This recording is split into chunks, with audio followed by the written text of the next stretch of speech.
Dear Video Diary, the time is now 11:50. It's just in case it's not on the window. It's actually December the 7th. Anywho, oh shoot, I still gotta change the time. It's 11:50. I felt very compelled to make a diary entry tonight, even though I still need to buy the cord so I can hook this up and actually make the movies stay on my computer so I can upload them.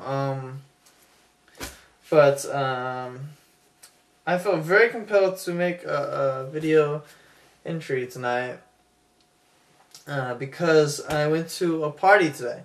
Okay, so today overall was not that bad, and then we had the party. The party started at like 5, and it runs until like 2 o'clock tonight, but the prizes were given away later on.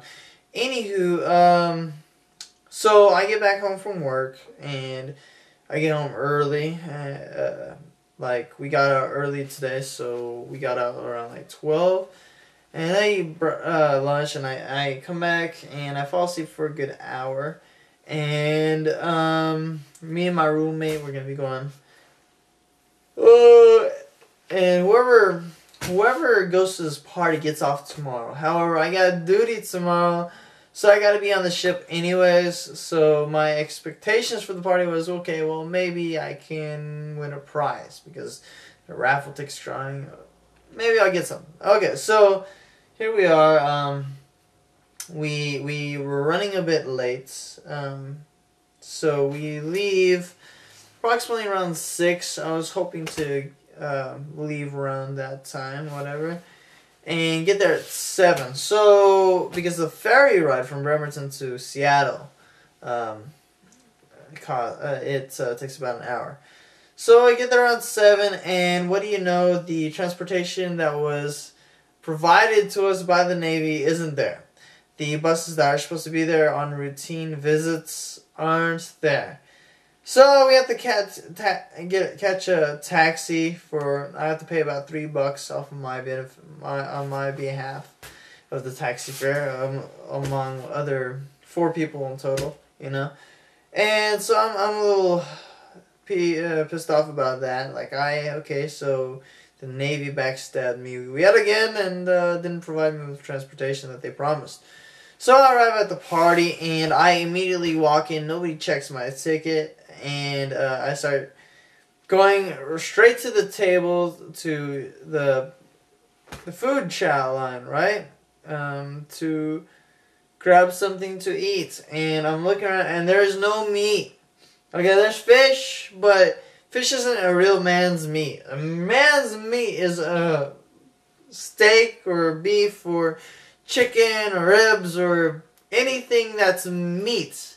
Seafood won't be filling enough to get this man full.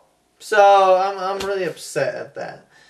And I'm just, I was like, suck. Now I have to get this roll that's kind of hard, and the butter balls are actually balls, and they're butter. Okay, so I'm reduced to eating a not so soft roll and butter.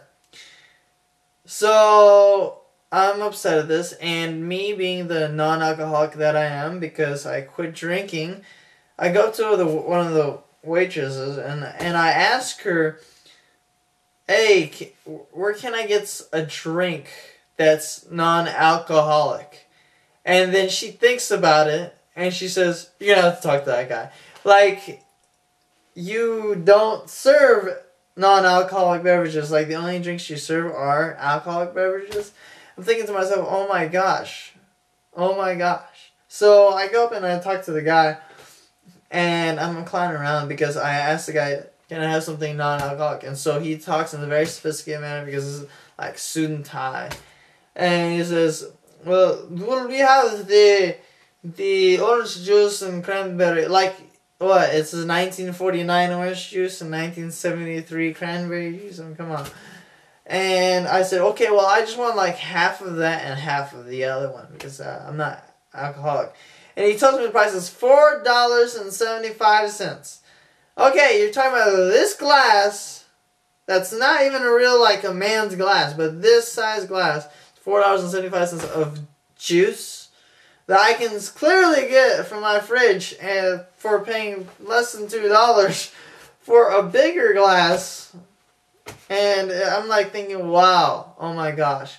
So I pay $4.75 for a glass of juice, and the only thing free is the water, the food. So I'm sitting down. I'm eating my bread of butter and my orange juice / cranberry juice, and you know, I have to use the bathroom. So I go and I'm using the bathroom, and all of a sudden I notice the urinals, how nicely the urinals are.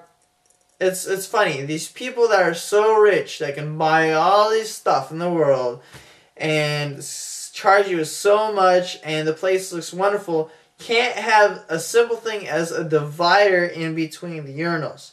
So you're basically telling me all this budget, yet you can't buy a simple thing as a divider. So I'm forced to looking at the guy next to me. Like, I want to sneak a peek at his own junk in his truck, you know? I want a divider there. I know I'm not going to literally look down there, but the fact that it's in the corner of my eye isn't a pleasant feeling. I've been in the Navy. I'm kind of sick and tired of looking at the freaking sausage, okay? Just give us something as simple as a divider if you can pay all this money for the rest of the stuff. So I'm upset about that too. So I'm like the only real guy in the entire party of how many thousands of people, because I feel that way, that I'm the only honest, normal guy that's like, this place is like really sucking right now, okay? And I'm just like saying it freely, and I'm telling everybody, and they're just laughing, and I'm being a joke of, I'm being the clown, the jokester of the party, you know, around my table. At least I'm keeping everybody else entertained. I'm not entertained. And so I find out that eventually somebody tells me, oh, there's a slab of meat on the other side. So you have a slab, there's meat on that side, yet you can't provide it on this side because you will run out. But at least you could have cut that in half and put it on there, but no. You want to make it difficult on me. I had to pay $15 to go to this fancy dancy place, and you can't provide enough meat for the rest of the night that won't last you past 7 o'clock. I think that's pretty lousy. So I go all the way over there, grab some meat, yes, and I walk all the way back. The normal human being wouldn't want to do this because either one, they're too ashamed to do it or shy to walk in front of lots of people just to grab a slab of meat, or two, they're just not confident like me. So I grab some meat, and along the way I pass to somebody, and then I tell him about my day, and it's just like, I ran on, and he's just laughing. And so I sit back down, and here they have the raffle ticket drawings for the prizes, and it's like, they're calling out all these numbers, and like 5 minutes down into it, my first class that's sitting next to me, he says, you know, you're supposed to cut off the raffle ticket up there, so they can draw your number. So you're telling me this entire time I was sitting down looking at my number on my ticket, expecting it to be called out, when in fact they didn't get the stub that they're supposed to keep so that I could possibly win something. So now my entire plot of staying there just for the prize is now foiled, because there was not enough given explanation priorhand by the Navy. Great! Well, thanks a lot. Yeah, I'm very appalled by this entire thing, and I think I should be getting my money back for the entire thing. So you're telling me I went past all the people without even being stopped? So I could have, if I wanted to, not even paid for the ticket at all, just to get the free food and not the drinks. And I went there and didn't get anything out of it. So in the end, you know, it's crappy. And you know what? I'm running out of time. I'm going to make another diary entry just to make up for this.